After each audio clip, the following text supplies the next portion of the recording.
I always tell people 8 years, 4 tries, and $8 million. I failed like 2 or 3 times at this. I'm glad I'm not the only. No. So what are we afraid of? We're afraid of losing everything. Afraid of going back to zero. Afraid of going back to where we used to be.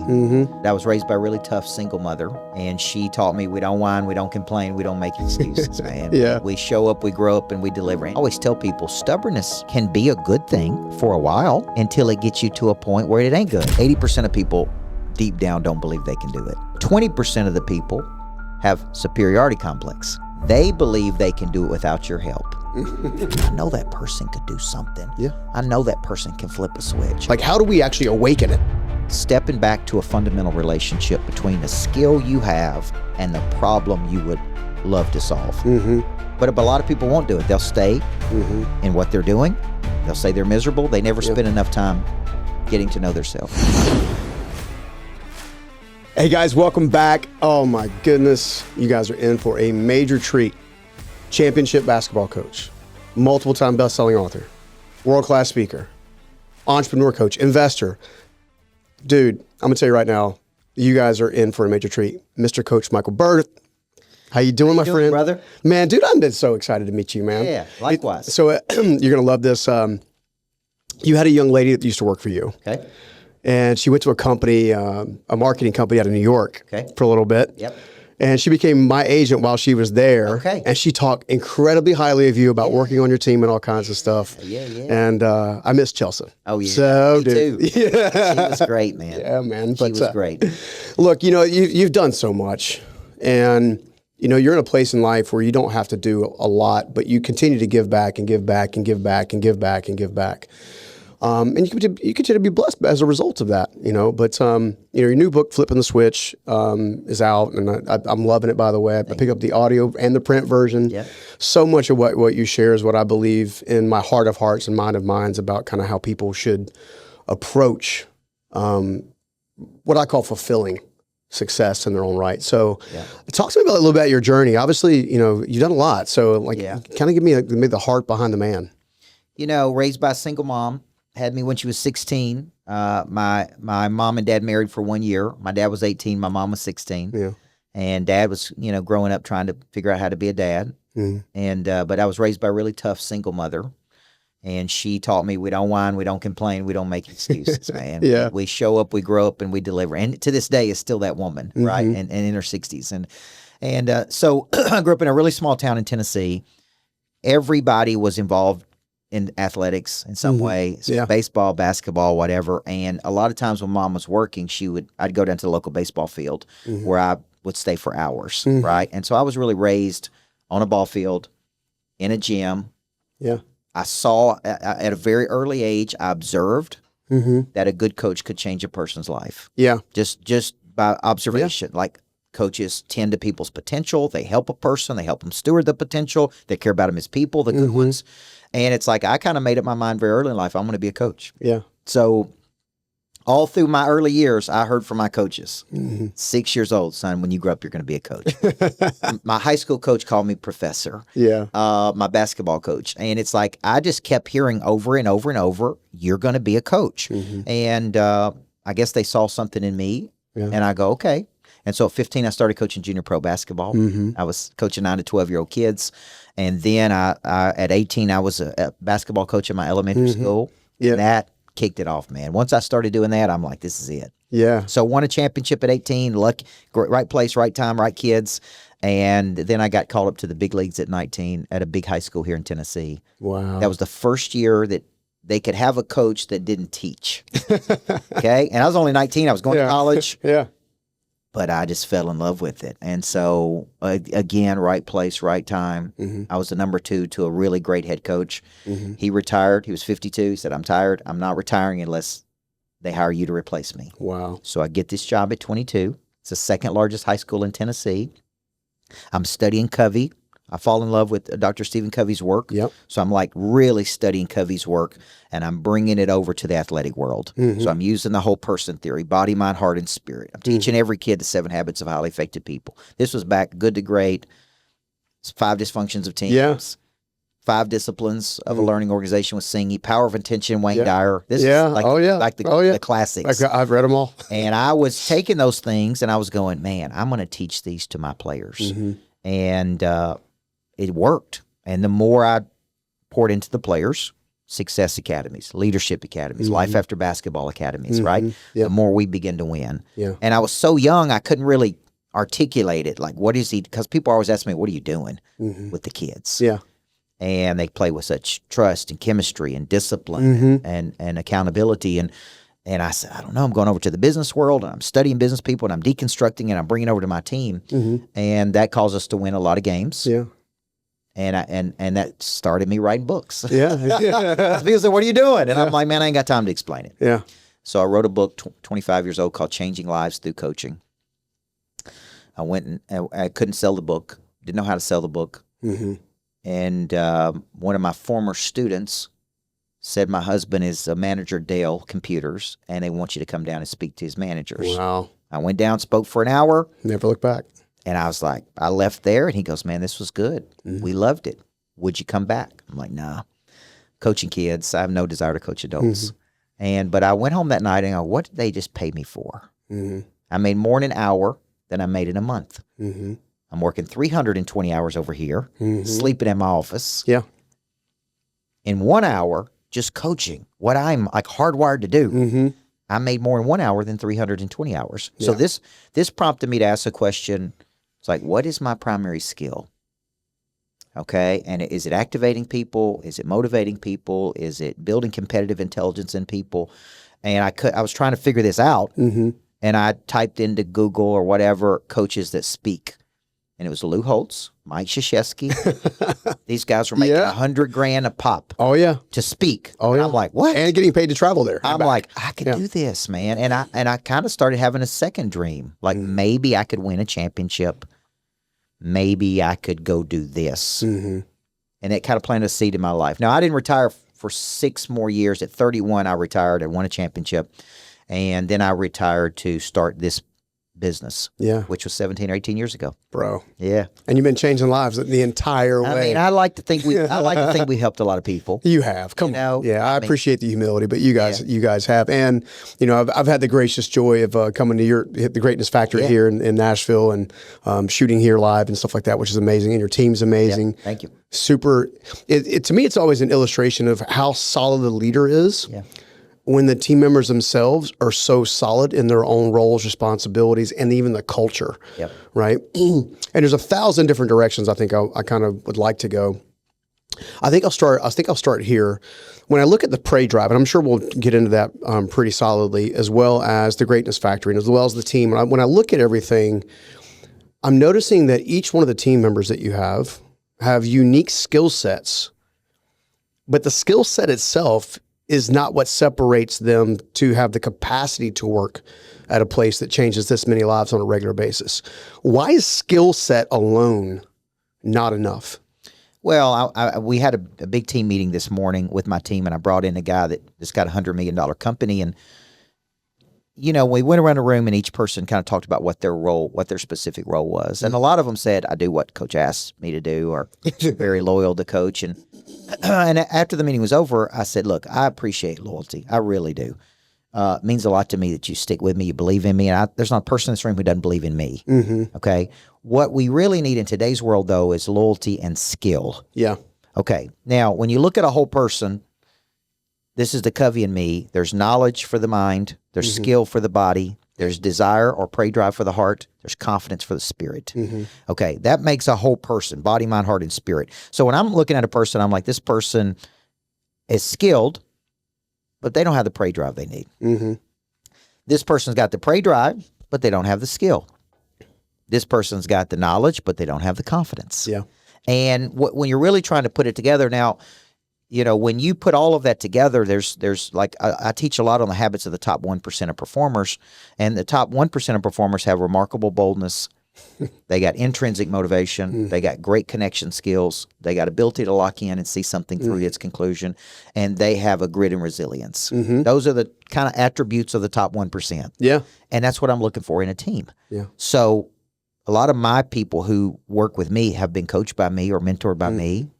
you know, and they get into our ecosystem, and I'm trying to coach them and refine them. Yeah. You know, but it's not enough to have skill without prey drive. Yeah. Like I know a lot of talented, lazy people. So do I. That's Okay. funny you said that. And I know a lot of, you know, high prey drive people that have low skill. Mm-hmm. So this is why the whole person is very important, right? Coaching all 4 parts of their nature. Yeah. And it's a framework. You need a little bit of this, a little bit of this, and a little bit of this. Yeah. It's funny. It's as I hear you talk about not just your beginning and your journey, and we'll get into this as we build our friendship and relationship along the way, but my first mentor of all time was outside of my family dynamic. Because my family dynamic was very no prey drive, literally no prey drive. It was the opposite. It was the antithesis, the anti-prey drive. Yeah. No desire to develop skill. Okay. Only the desire to be what we've always been. Yep. Okay. So basically, I enter the picture. Yep. Never had a illustration of what an extraordinary life could be, right? And one afternoon, I had my first mentor, old man Myrick, pulls me down with my dad's framing crew, puts me in the car, and asks me 2 questions. What is the difference between a rich man and a poor man? Okay. And my response was money. He's like, absolutely not. It's the way they think. Yep. And then he asked me the second question, which really punched me in the gut. And the reason I'm saying this is because I want to bring awareness to how to discover prey drive, to figure out what segment is really deficient, that needs optimization or needs growth. Sure. You know, because based on my understanding of your framework and your model, which is incredibly effective, incredibly effective. My understanding is, you know, unless you're aware of where you're deficient, it's kind of hard to focus there. Because if you're accelerating in one level already, it's not that it doesn't need focus or attention, but it needs, a proportionate amount of focus and attention. But he asked me, he said, do you want to learn to think like me or continue thinking like your father? So my father is my dad's a great dad now, fantastic grandfather. In fact, fun story, I am now a grandfather as of this morning. Wow. Yeah, Ocean was born this morning, for you. 6 a.m., so thank you. Incredible. Yeah, so, you know, so now I want to carry this into longevity and legacy, right? It's not just, you know, there's a huge part of me that wants to, you know, serve at scale, masses, people, whoever's in front of me, however God decides to show up through me. There's another part of me that wants to make really sure that I was a generational breakage. Yeah. Right? So if you look at the mindset itself, is self-awareness the ultimate key to unlocking the areas of the prey drive? We probably should break down the prey drive a little bit to kind of pick it apart, but you know, how do you, I mean, when you're coaching somebody for the first time, how do you, I mean, I'm sure you recognize it really quick. Oh, boom, boom. Yeah. Well, prey drive, okay, so when I wrote Flip the Switch, it's all centered around 2 words that I trademarked, and those words are prey drive, Preydrive, okay? And like a songwriter, I'm always looking for a hook, okay? And I was coached I went through strategic coach with Dan Sullivan, and I was coached to give everything a unique name, and make everything a unique process. Okay, so when I heard prey drive, I'd never heard it before. I was in a workshop, a war veteran was teaching it. He was talking about his job was in the war dog division of the Vietnam War. His job was to go ahead of the infantry with nothing but a dog. The dog's job was to sniff out bombs, booby traps, ambushes. Wow. And he kept talking about this dog having a prey drive. And I thought, now this is fascinating to me. Like, what is it? What is prey drive? So I Google it and I figure out that it's an animal's ability to stalk, capture, and kill prey. A dog has a prey drive, right? But it's not always activated. It's activated when there's danger. It's activated when it's pursuing something. And much of my life, the good Lord gifted me with the ability to package an idea. Most of the money I've made is from packaging intellectual property, marketing that intellectual property, and selling that intellectual property. Like what I tell people is you're sitting in a $10 million idea I had here, right? Yeah. But it's really worth hundreds of millions of dollars because of the deals that have happened here. Sure. Started in my mind. Yeah. Okay, so I'm really good at packaging a concept, packaging intellectual property, and then going, okay, how do I bring this to the world? So when I heard prey drive, I go, that's it. I'm looking for something new. And I Google it, I see that, so I call my intellectual property attorney. We trademark prey drive in humans. And I give it a new name. Prey drive is the instinct to see something with the eyes, right? See it. or in the mind, in the imagination, and to have the persistence and the intensity to go get it. Yeah. Pursue it. Yeah. To write that book, I deconstructed the top 20 motivational theories. They all basically say the same thing. We move toward things we want. Okay, I'm thirsty, I need water. I'm hungry, I'm lonely, I'm looking for people. And but I also started asking, well, why do people become complacent? Why do they stop wanting something? Satisfied needs never motivate, only unsatisfied needs. Which we all face. That's right. Complacency. That's right. So I go, okay, Pray Drive is the concept. The publishers wouldn't let me call it Pray Drive. When I wrote the book with McGraw-Hill, they wouldn't let me put it on the front cover. They thought it was too masculine, thought it was too predatory. And they finally just said, what happens when a person's Pray Drive is activated? And I said, it's like flipping a freaking switch. And they go, that's the title.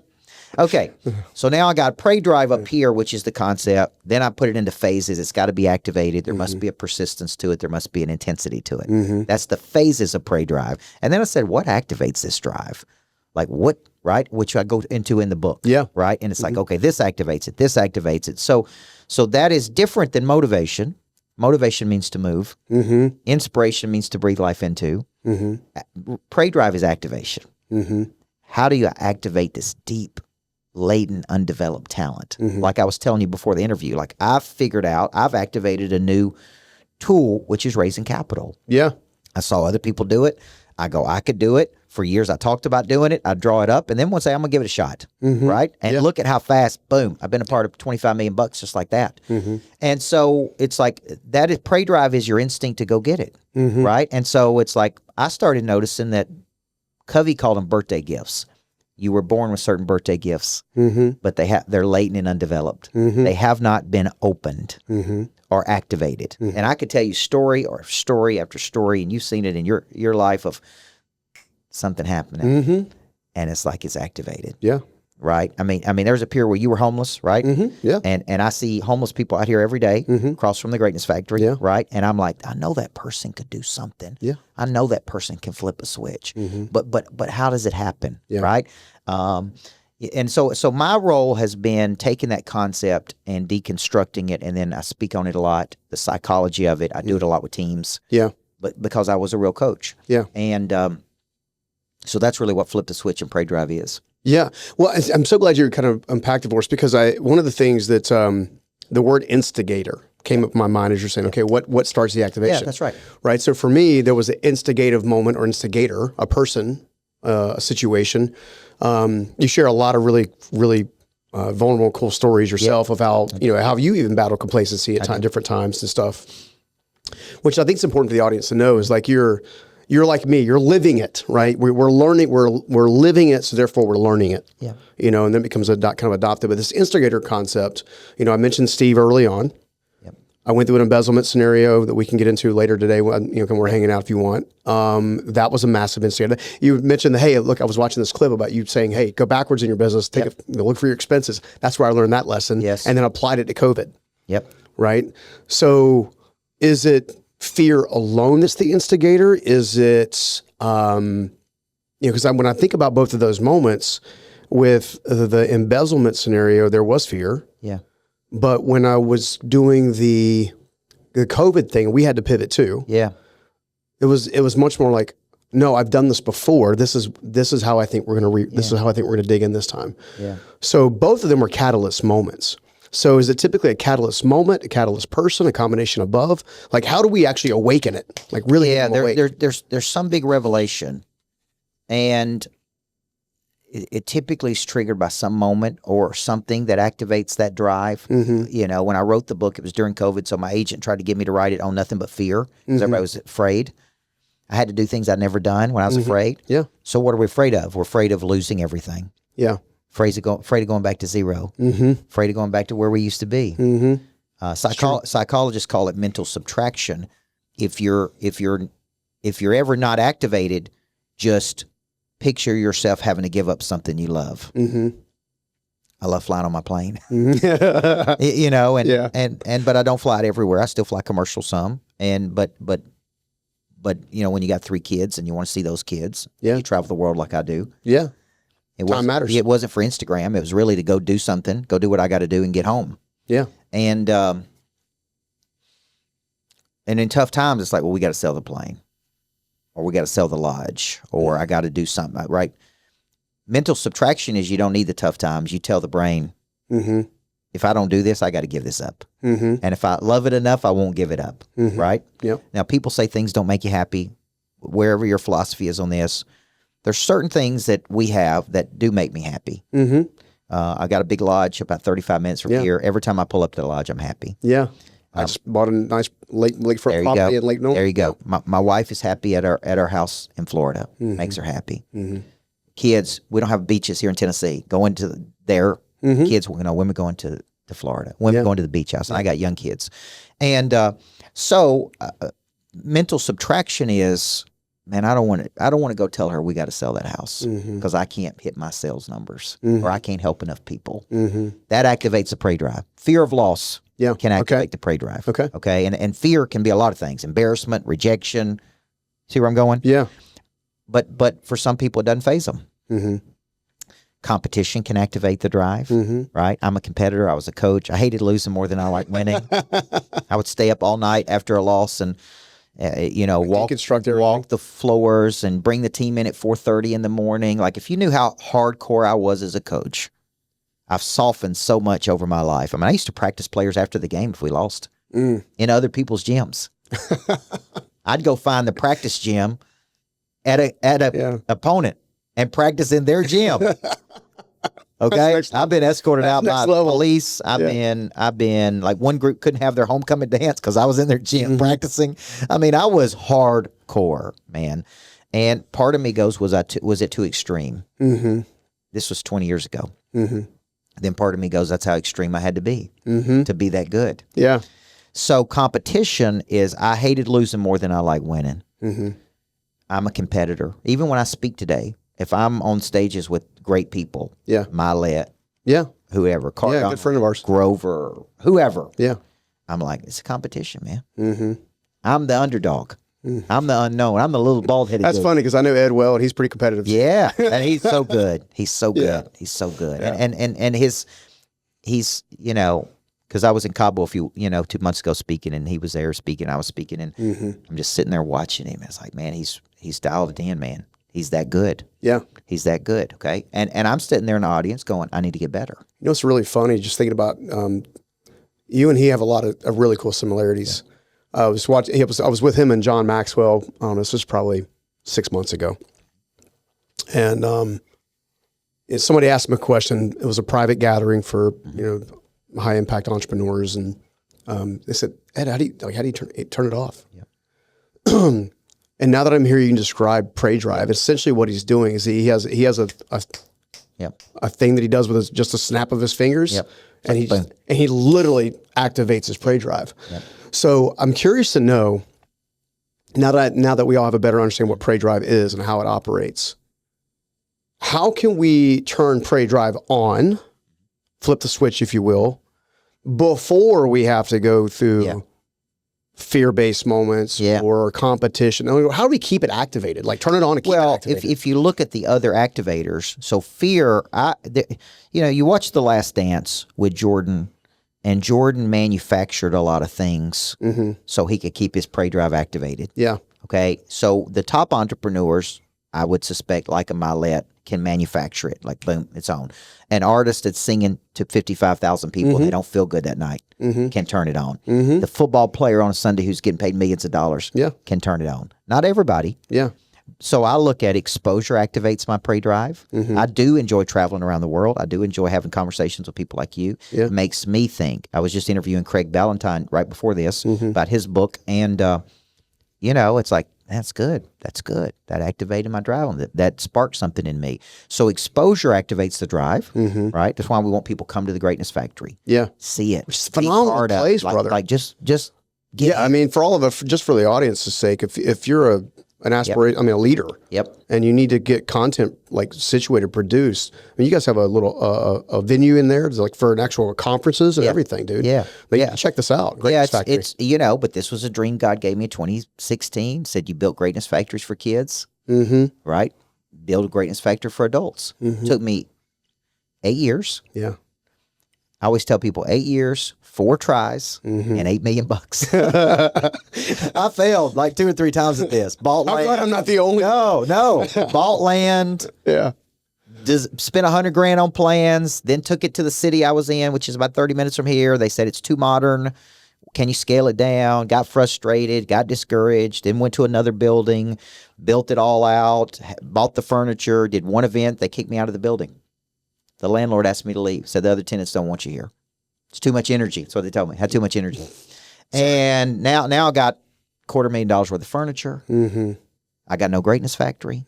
I've tried this multiple times, but I locked into it, right? Yeah. And I said, I'm going to do it, man. Yeah. God gave me a vision. Every time I wanted to quit, no, this is a vision you're supposed to do, man. Yeah. I just stuck with it. And so when you're thinking about exposure, like you've been around some of the top people in the world. I've been around some of the top people in the world. There's no way. It's like, how could you be deactivated? It's like I'm watching, right? Yeah. Like when I'm watching Milet speak, I'm sitting. I know the stories he's going to tell. I've heard them. I know. I've heard the same talk 2 or 3 times. And it's like he hits it, and I'm still crying. I'm like, damn it. Yeah. Milet. It's like I'm still crying. I'm sitting here crying during this moment. And it's like, he's that good. And so exposure activates. Environment activates. What's the difference? One, I see something. One, I go somewhere. Okay, like coming to the greatness factory is an environment. Being in the locker room, environment. Right, going to a big concert, environment. There's things that trigger you to go, I want to do something bigger. I took my daughter to see Taylor Swift. Most watched video I've ever had. Okay. Because I was speaking somewhere and I said, I took my daughter to see Taylor Swift, and this was a couple years ago in Kansas City. I paid $3,500. We were in a suite with one of my clients, and people just hated that I paid $3,500 to see Taylor Swift. And they just, you're such a terrible father, and she's such this, and she's satanic, and whatever. Yeah. Wow. I asked my daughter, who was, I think, 11 at the time. It was just a daddy-daughter weekend. I said, what did you take away from tonight? She said, Dad, I want to do something big in my life. If that's not worth $3,500 to somebody for her to see that, now, I don't know what she'll do with it, but it sparked a dream in her. I want to play bigger, Dad. Yeah. I'm watching a woman in front of 75,000 people. Yeah. Like it activated her. Okay. Now, it may not activate her to sing, but it may activate her to be great at gymnastics, which is what she does. And so that is exposure, environments, and then the fifth one is embarrassment. And I'm such a competitor. Like if we don't hit our numbers, I'm embarrassed. If we don't play to a high level, I'm embarrassed. If we don't play at a high standard, I'm embarrassed. So embarrassment is not like I'm comparing myself. I may be watching Milet and go, I got to get better, man. Right. I got to get better. I got to get better storytelling. I got to get better at this. It's not like I'm comparing myself to him. I'm just like, I can play excellence in the ordinary. Yeah. I could play at a higher level. So all of those things activate prey drive. Yeah. I'm actually gonna do a selfish coaching session for fun. Yep. So one of my boys, okay, so here's a little dynamic, a little background information. I have 3 kids, now 4 grandkids. Okay. None of the kids are my biological children. Okay. So I came in, stepped in at one point in my life for my ex-wife and helped her raise her boys. Okay. Came still to this day very close to them. I'm still dad. Okay. Adopted a young lady when she was 18 and 9 months pregnant at a TGI Fridays. Wow. Baptized her in the hot tub, and then she's now my daughter. Wow. Well, she's been my daughter for a number of years. Yes. My daughter's going on to, she was the first person in her family to actually go on and purchase a home. Okay. So she's doing well. I taught her about equity and how to flip the property long term and stuff like that. My oldest boy is big. He loves history, so we want to become a history professor. So he's well on his way to do that. My middle boy is someone who is currently in the 9-to-5 world, knows he's called to more, doesn't really know how to get there other than the fact that every time he tells other people he wants to kind of be more doing what he's seen me do, right? So he wants to go and impact lives somehow, some way. He would love to be an entrepreneur. I could tell that there's a big dream in his heart, okay? But everybody but me that surrounds him is telling him the dream's too big. So I'm wondering if there's an antithesis of prey drive in that prey drive can be suffocated by those around you. And I guess the question would be, in a selfish way, is if he was sitting here with us today what would you tell him to do to activate his prey drive and really get after it? Because I find that distraction is probably one of the greatest dysfunctions or tool that keeps prey drive from being activated and staying activated. Is he sick and tired of being where he's currently at? He's about as sick and tired as he can. They say the old dog sitting on the porch, and the nail has to get through the board just enough to really. I think that nail's about to pop through in such a way that really pricks. Well, I think I called Jeremy Minor one day, and I was studying. I'm fascinated by the psychology of decisions, and I'm doing all this work with the great Price Pritchett, who's a psychologist. Wrote U Squared, Quantum Leap Strategy, and I'm asking him, why do people not make decisions, right? And because the brain weighs perceived loss at 3 times the rate it does perceived gain. Oh, wow. Okay, so a lot of people don't do something because of fear. It's not going to work, whatever. So I call Minor and I go, man, why don't people move forward with decisions? And he went to school to be a psychologist and ended up being a sales trainer, a great sales trainer, which is perfect. And he said 80% of people deep down don't believe they can do it. They got an inferiority complex. He said they'll read your books, they'll come to your workshops, but deep down, they don't believe they can go do it. He said 20% of the people have superiority complex. They believe they can do it without your help. Hey guys, I hope you're enjoying the show, but more importantly, I want to pause the multitasking just for a second. The question is why does growth feel so hard when you feel like you're already doing everything you can to make it work, make it happen, and make the day great? We don't realize what's actually causing our operational background that creates burnout, overwhelm, and anxiousness. To solve that, I went ahead and created the Integrated Alignment Method Assessment. It's a 5-minute online assessment that allows you to get full clarity on where you're at in your journey, what needs to change, and more importantly, how to take actual action on everything that you learned about yourself in the big time. You see, I realized a long time ago that my greatest failure as a business owner and caused me all kinds of issues was 1, not growing myself or growing the business, and 2, not actually operating at a data-driven decision-making, causing problems with my business because I was what's called dysregulated. Dysregulated is nothing more than when you're operating constantly out of fight or flight. Now, if you're operating out of fight or flight, you're going to make bad decisions. I want you to go ahead and visit StevensCoggins.com/alignment, take the assessment, get a full breakdown on everything you need to know about who you are, where you're at, what the next step should be in your business. It also comes with a handmade 35-page workbook to walk you through something I like to call the Integrated Alignment Method. That will help you better understand how to get regulated in the moment. It will help you better understand where you're at and what needs to change today, as well as give you a roadmap to actually make it a reality. Until then, I'll see you back at the show. Much love. Take care. Peace. So with both of them, you have to reframe them. So we had dinner one night in Phoenix, and I said, we talked for 2 hours, and that dude could talk sales all night. It was like 8 o'clock at night. We're having dinner. It's 10:30. I'm like, I got to go to bed, man. And I said, just tell me one thing. What do salespeople need to know? And I'm going to tie this into your son. He said, where there's no pain, there's no change. Okay? So I do believe that what he needs is exposure and environments. Okay.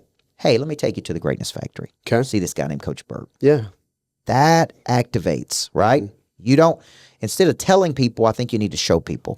It's like, I'm going to take you to a great steakhouse and show you what a great steakhouse is. I'm going to let you drive a nice car, see what a nice car is, right? It's like, a lot of times we tell people, but we don't show them. So it's like, how do we activate someone? Exposure is the fastest way to activate. Oh, let them see something. There we go. Let him see it, right? And then it's me being like, boom. Yeah. It's funny you say that because it was probably 4 years ago. I came out here to help our good friends of Baden's with one of their things. And they were talking to personal brands and all kinds of stuff. And yeah, one of the break sessions, right? And my son was at the time, he was basically studying TikTok. And so the break happens. Everybody's kind of like doing their thing and walks out the room or whatever, except for the 12 entrepreneurs who are all very successful in their own right, all building personal brands, coming to my son, sitting at a table, saying, tell me how TikTok works. And he coached them for a good 90 minutes. So I think that's so pivotal. You say that the exposure really helps. Well, let's look at some questions. I would ask him, how old is he? He just turned 23. In fact, he's the father today. Okay, perfect. Good. Brand new dad. Well, congratulations, big guy. Thanks. I always ask 4 questions. because a lot of my work has become helping people locate their primary skill, figure out the exact problem they want to solve, find the vehicle that can get them from A to B. Yep. Okay. So, and so it's like, out of everything you do, what do you love doing the most? Like, it'd be easy for me to say coaching, but it's not true. I don't like coaching everybody. I do a little bit of one-to-one, but not a lot. Yeah. I like coaching in certain environments. I like coaching certain people. So when you go deeper and deeper and deeper and deeper into that question, like, what do you love doing, right? That's passion. What could you be the best in the world at doing? This is skill, talent, right? Like when you think about skills, it's like who's the best at helping people become wealthy and well-known? Maybe it's Rory Vaden. Who's the best at activating prey driving people? Maybe it's Coach Burt. No, it's Coach Burt. Okay, so it's like okay, could I do that? Yes. Can I package ideas? Yes. Have I refined it as well as Rory has? No. So when you really start asking that deeper question, it's like, what could you be the best at? Third question is, where's the economic need? Right? What drives how do we make money doing this? Who would pay you the most money for it? And then the fourth question is, what is your conscience telling you you're supposed to be doing? Yeah. And for a period of time, I didn't want to work with kids because I worked with kids for so long, but God kept saying, do something for kids. And I kept saying, no, I've already done stuff for kids. I'm done doing stuff. I got my own kids, right? It's like, I don't want to do this. And then it's like, no, you shouldn't waste that talent. That's what I kept hearing. You shouldn't waste that talent. You have a real skill to help kids. So we developed a curriculum called the Confidence Factory, and we paid somebody to package it up. All of my best work for kids. Now, what will we do with that? I don't know yet. I may license it to somebody who works with kids. I may do this with it. I may do that with it. It's my way to help kids without going back and being a teacher. Sure. Okay. So when you're working through these things, when you're asking these big questions, because a lot of people don't think like this. Like with Sullivan, everything was built around your unique ability. Your whole life is built around your unique ability. The way you build your business is around your unique ability. And here's the way you find your unique ability, right? So it's not like some test like Strength Finders or Find Your Parachute or whatever the case may be. It's really stepping back to a fundamental relationship between the skill you have and the problem you would love to solve. And you fall in love with the problem. Yeah. So it's like with him, it's like he needs to go through that. I'd rather him do it at 23 than at 35. 1,000%. So but a lot of people won't do it. They'll stay from 23 to 35 in what they're doing. They'll say they're miserable. They never spend enough time getting to know themselves. Man, it's so good. I was also just thinking here, you could have I'm 49 now. And I had fortunate enough to have my awakening a long time ago. And then that started the journey, right? There's lots of ups and downs, lots of what I call them life gates or crushings or things you go through that really refine you and kind of make you more and more grounded, more and more authentic, more and more aligned, so on and so forth.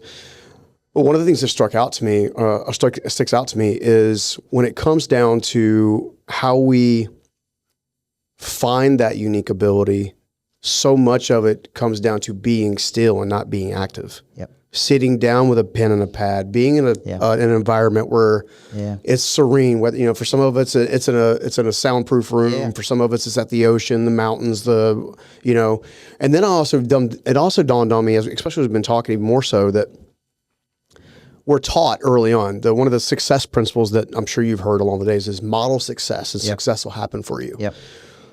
But 97% of personal brands never fully monetize. They never actually get to the revenue source. And I think it's because they're modeling something that's incongruent with who they are and who this divine skill set is. Yeah. So if modeling is not necessarily the way to go, how can we take the best of modeling, successful principles and habits, but then also becoming congruently aligned with what it is we bring to the marketplace? Yeah, I think that's a great question. Because I'm going through Rory's book right now, like the book that's not out yet, and I'm thinking about She Hands Wall and which is a great exercise about you're unknown over here, you're trying to be known, and what a lot of people do is exactly what you say. They see, right. I spent a lot of time with Cardone from 2014 to 2017, 2018 when I spoke at 10X. I was down there in the Miami offices. I was around him. I was able to observe him. He was an animal. Which is crazy because I know him as well. He's very different with his family than he is. Yeah, absolutely. Yeah. But he's an animal. And the truth is, I needed that. I needed to see how he marketed. I needed to see a big operation. I needed to see, right? I needed to see that. And a lot of my learning was just observing him.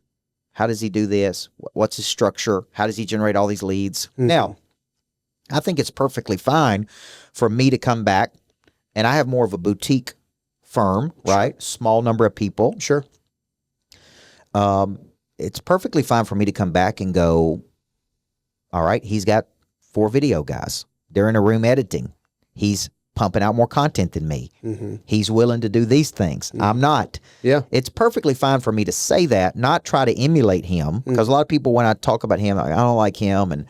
And I'm like, but the dude's a genius, man. Yeah. There's no better marketer that I know. Yeah. That He's always marketing. That I've ever been around somebody better than him, right? Everybody has their own thing that they're great at. Okay, so I think when you're thinking about this question of like looking out at somebody, is like Kouzes and Posner in that book, Leadership Challenge, many years ago, talked about you look out and then you look in and then you move on. Yeah. It's like, I don't want to be Cardone. Yeah. He's who he is. Yeah. I am who I am. Okay, but I can take and go, that's good. We need to be doing a better job marketing. Yeah. He's doing webinars on Saturday and generating 100,000 leads. I need to be doing webinars. Like it's not trying to be them. It's trying to do some things they're doing. Yeah. Like with this place, you know, you have experiences in having these venues. Yeah. Probably more experience than I do. It would be stupid of me not to say, hey, Steven, tell me, man, what you think we ought to do to market this place. Yeah. Walk through it. Get a feel for it. I'm humble. I'm coachable. I'm teachable. I'm alert. I'm so glad you said that, because the greatest coaches that I know of on the planet are also the greatest students. Yeah. And I think a lot of times ego can get us in the way, where we finally hit a level of credibility that we stop learning. And what I'm hearing you say, even as an undercurrent to Prey Drive, for example, is very much like, no, I never stop learning. Never stop learning. No, and I think stubbornness, I always tell people, stubbornness can be a good thing for a while until it gets you to a point where it ain't good. Yeah. Okay. And I see so many people who do get to that point. So I want to remain in a posture of learning, like attitude. Like when I bought that plane, my pilot was Reggie Jackson's pilot, the great baseball player. Yeah. And had 20,000 hours of flight time. And I went up and I said, tell me about this plane, man. Because I have no desire to be a pilot. I have no desire to sit in the front. I want to sit in the back and rest and work and take people with me and mastermind and all those things. But I don't want to be up front. And he said, well, Coach, one thing I think you'd find interesting is this cockpit has what's called an attitude indicator. An attitude? An attitude Not indicator. an altitude, but Nope, an attitude. Attitude. Okay. And the attitude indicator tells you is the plane ascending, plateaued, or descending. Interesting. Okay. And It follows a marketing channel. I go, that's life. And people have attitudes. And attitude is a posture of the body represented by a physical state. Yeah. If I didn't want to be here with you right now, you'd know it. Oh, for sure. No matter how much I smile, 1,000%. no matter what kind of personality technique people use. Yeah. Right? It's like the attitude walks in the door before you do. So what I see people do is this attitude of they're not alert, they're not curious, and they're not responsive. Yeah. They're not hungry, they're not humble, they're not teachable. Right? So they hit a ceiling. I hate the ceiling. I despise stagnation. Yeah. I despise incremental growth. Yeah.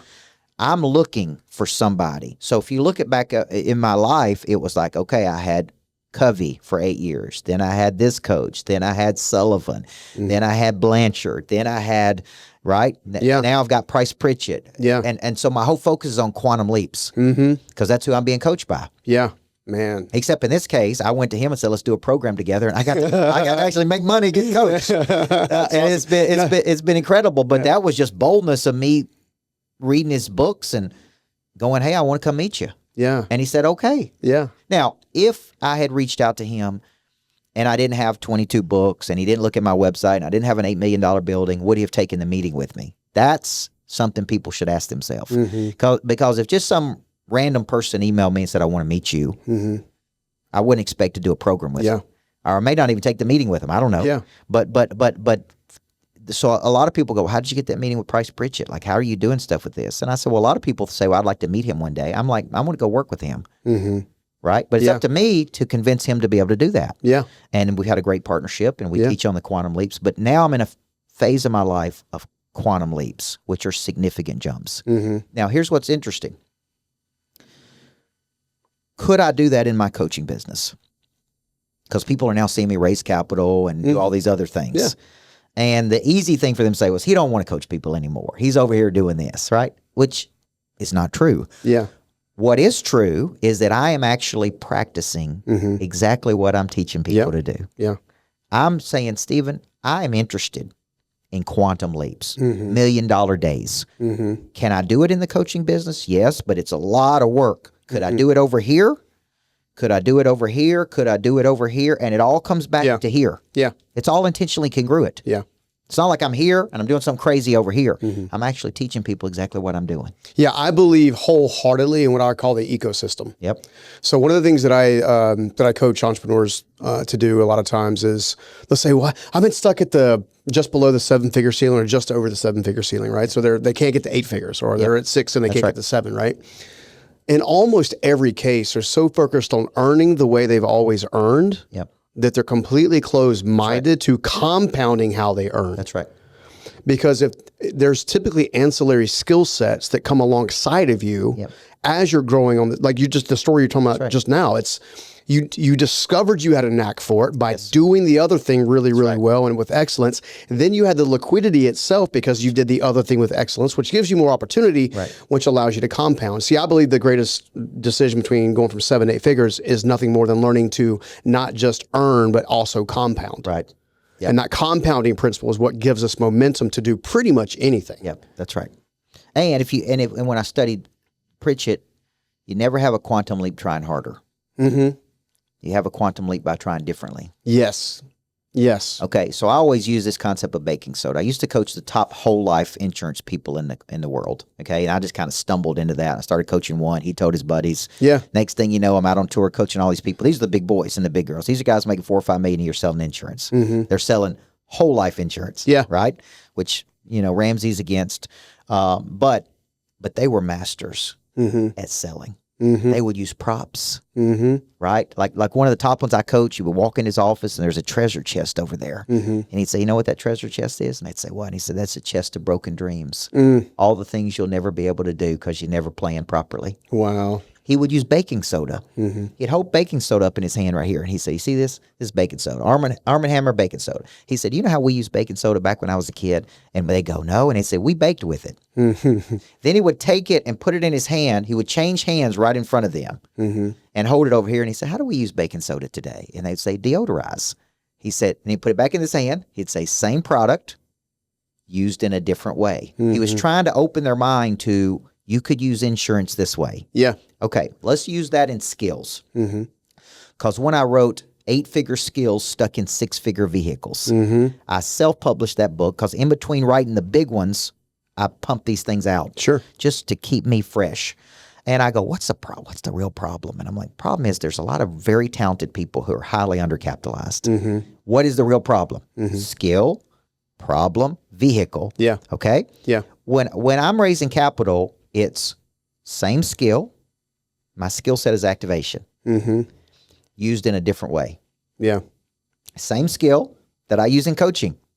Activate. Activate what? Prey drive. Activate boldness. Activate imagination. Activate a bigger future. Now I just take it over here and I activate people to go, I want to invest. I want to sit at a bigger table. Like that's what I want to do. I need to be investing. I need to be going to the greatness factory. So it's kind of like that baking soda thing. I'm using the same skill in a different vehicle. Now let's go back to when I was 25 years old. I'm a high school basketball coach. I'm making whatever, $25,000 a year. Same skill over here to corporate America. The guy at Dell goes, "Man, this was good.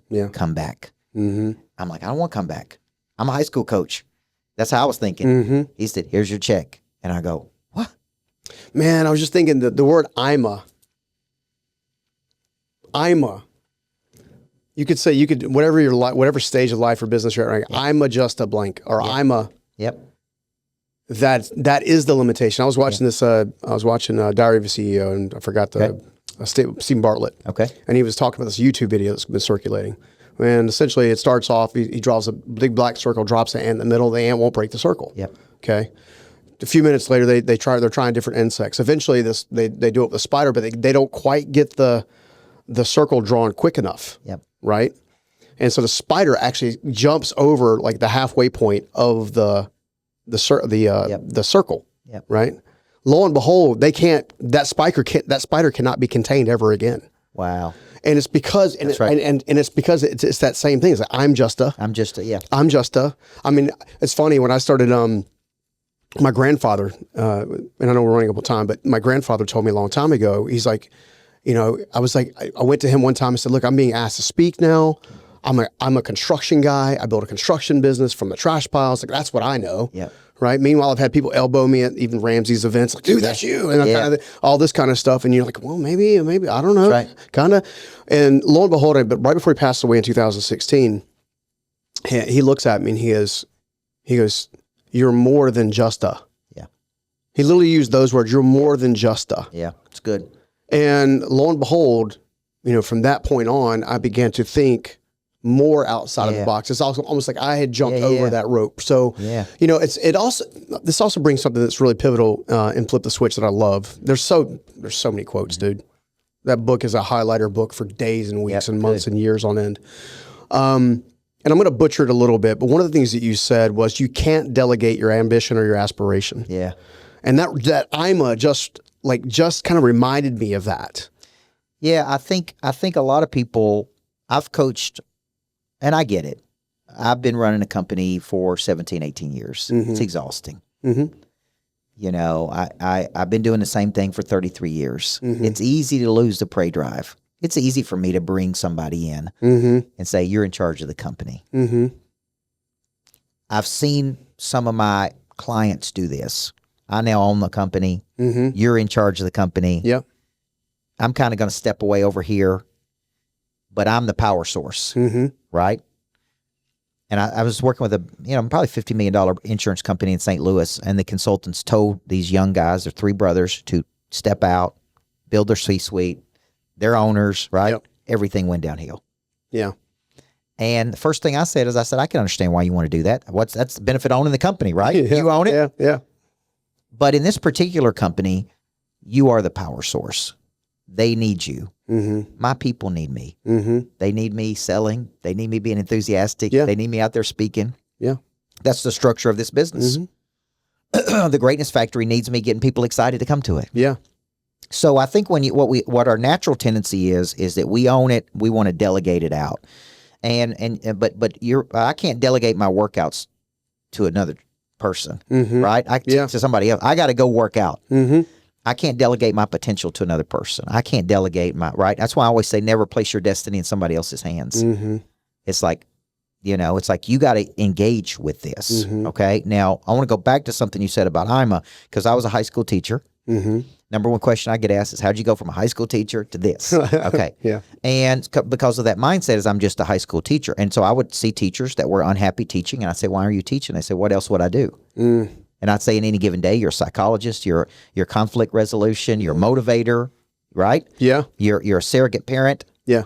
Okay. And I said, Hal Urban. I said, do you know who Hal Urban is? And they go, no. And I said, well, Hal Urban self-published a book called Life's 20 Greatest Lessons. He wrote it for his kids. Somehow the book got out.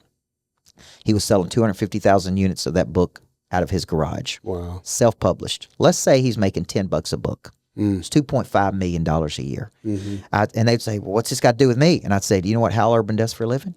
And they'd say, what? And I said, he's a teacher. Here's a teacher making $2.5, $3 million a year. Mm-hmm. And you're telling me that's all you can do? Yeah. So me saying I'm just a high school basketball coach, or I was a specialist. Mm-hmm. This is one thing I'm big on. You are not a generalist. Mm-hmm. You are a specialist. Yeah. I'm a specialist at activation. I'm a specialist at building competitive intelligence in teams. I'm a specialist at helping people get a seat at a bigger table. Mm-hmm. Like, I'm a stone cold killer, right? Yeah. Now, if because that's a shift in how I see myself. So let's look back at two different stories. I was a high school basketball coach for 13 years. I won a championship, right? Let's say I tell an audience that. Mm-hmm. Let's say I spent 13. Let me say it a different way. I spent 13 years of my life building national championship teams, really building an incredible skill set of activating the drive inside of people, engineering them, building competitive intelligence. Mm-hmm. Now, which one of those sounds better? Which one would a Fortune 500 company hire me for? Mm-hmm. Because I was a high school basketball coach? No, nobody cares. that I was a coach and one champ. You see what I'm saying? Yeah. But they do care. It's like, this dude can get more out of our people. He's highly skilled. Right. Last week I was with D.R. Horton, one of the big home builders in the country. They've been trying to get me in there for like 2 years and they couldn't do it and they couldn't figure it out. And then I go down and do 2 hours with their salespeople and they're like, this dude can help us. Okay. So that's a skill set. Yeah. That skill set has been refined over a 30-year cycle. Yeah. First in athletics, now in business, now in human performance, right? Yeah. So everybody I've been shaped by, Covey, because there's no greater contrast than Covey and Cardone. You know what I'm saying? It's like yin and yang. That's what I'm saying. It's like Tim Story said to me one day, he's like, man, you're the modern day Covey, which is one of the greatest compliments I ever got. Say that resonates. He said, you're more dynamic than Covey because the coach in you. He said, but the depth that you have is Covey. Yeah. And that's why I'm so lucky to be turned on to Covey at 18. Yeah. That's when I'm sure you got your guy. This is who I studied. Yes. This is who shaped me from. Man, I've studied so many people on my journey. I'm self-taught, God blessed. Yeah. You know, so there's people that's like, that was my dude for these years, you know, and even when, you know, I'm talking to Jeremy, who you have a relationship with, Jeremy Weber, who's on my team. I said, you got to understand when we're marketing me, I'm Covey and Cardone. I have a relentless prey drive about me. Yeah. That is that animal, right? It's just more refined and polished. Yeah. Because I have such depth from Covey. Yeah. And that's what makes me different. So when you're trying to market me versus all these other people, this is who I am. You got to know me, right? Yeah. So I think that's kind of what prey drive is, man. Yeah, dude. It's the instinct to see it and go get it. And I'll be honest with you, right now in my life, you know, I think we will surpass in 3 years with what I'm doing on raising capital than what it took me 20 years to do. Yeah, I think it'll be even better than that, yeah. But if I hadn't spent all these years building reputational capital, showing up, doing what I said I was going to do, being consistent, people that trust me and follow me online, you know what I'm saying? Yeah, those resources wouldn't be there. Then I wouldn't be able to go, we're raising capital, $1 million a day. Man. You see what I'm saying? Yeah, dude. So good. You don't have one without the other. So people come to me and they say, well, I could do that. Like if Coach Burt's raising capital, I should be raising capital. Well, Coach Burt spent 20, 30 years. There's in my position, like, if someone who's, you know, exited a company and stuff like that, I get no shortage of deals that come across my desk. Yeah. Right. And for me, it's trying to discern what are the right deals for me based on my unique skill set and my gifting and stuff like that. It's like as soon as you exit, it's like somebody just blast your email out to the private equity world. It's like, you know, we got this, we got this, we got this. And I'm also looking for things that light me up. Some of the stuff you talked about actually sounds really cool. But well, I'm fascinated by what you've done. I've never exited. I've had liquidity events with various things, mostly real estate, because I've bought a bunch of real estate in my life. But I've never set up something to exit it or sell it. So I know we're going to be talking about that when I interview you. Yeah. We flip-flop it and do that. But thank you for coming today, man. It's been great. Brother, it's been a joy. One final question, we'll get out of here. What is something on your heart that you've always wanted to talk about? A thought, a concept that you've always wanted to share but have yet to share so far? That's a tough question. You know, one of the things I'm thinking of now is when people hear me talk about these quantum leaps that I've learned from Pritchett. I'm writing a little book right now called $1 Million Days. Just a little self-published book that I want to write. It's really about expansion. Like how does a high school basketball coach go from here to here? Starts with this thought of that it's possible, man. It's all possible. Yeah. It's all possible. Yeah. If we just, take an action. And I'm action over strategy. That's just me, which drives a lot of people crazy. But it's like choose an aiming point. Move toward it. Run like hell toward it. And what'll happen in your life is people start showing up. These opportunities show up. You never know where it's going to be. So just be open to it. Have psychological flexibility, man. Be open to run toward it. I love it. Dude, thanks so much for coming on, man. I appreciate you. Absolutely, brother. Thank you. All right, guys. As you know, like, subscribe, share. You're not going to miss this. We'll put all the show notes. Make sure you have access to Flip the Switch, along with all things Coach Burt. Guys, we'll see you in the next one. Take care. Peace. Hey guys, I hope you enjoyed that amazing conversation. And if you want more just like that to help you level up your life and your business, you're not going to miss this next one. Check it out. And I feel bad for people when they come up to me like, oh my gosh, you're Ryan Leak. And I'll be like, hi. They're like disappointed. You know, it's just like, be like, I'm not like some people are like, man, you're super funny on stage. And I'm just like, they run up to me and I think they're waiting for me to like crack a joke. Yeah. I'm just like, hi, I'm Ryan. How are you? They're just like, they're like, no jokes. I'm just like,